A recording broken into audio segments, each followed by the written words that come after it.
Au terminal des Flandres, on charge et décharge de la marchandise dans les containers. Un balai millimétré chaque jour pour prendre en charge 1 600 000 tonnes de fruits exotiques, 20% de l'activité du port de Dunkerque. Des containers frigorifiques particuliers pour préserver la chaîne du froid.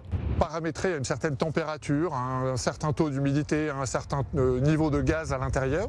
On récupère ces informations informatiquement et nous on a monté il y a 2 ans une équipe qui va être en charge d'aller 2 fois par jour vérifier sur le terminal si la température relevée est bien conforme à la température ciblée. Une logistique rigoureuse pour gérer un fruit particulièrement sensible, la banane. Sa température doit être maintenue à 13,7 degrés. Objectif, la conserver dans les meilleures conditions. Une fois déchargée, des centaines de cartons sont contrôlés. On va regarder chaque doigt de la banane et regarder si il va y avoir une présence de défauts. On a une vingtaine de défauts environ sur la banane qu'on va classifier, qu'on va contrôler. Et ça, au fur et à mesure qu'on identifie les défauts, ça nous fait baisser le score qualité.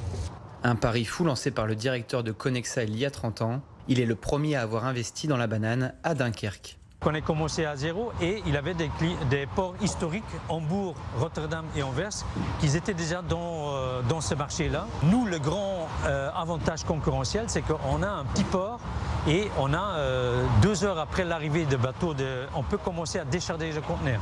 L'arrivée d'une nouvelle mûrisserie devrait encore augmenter la capacité de fruits exotiques sur le port de Dunkerque et créer plus de 300 emplois d'ici 2027.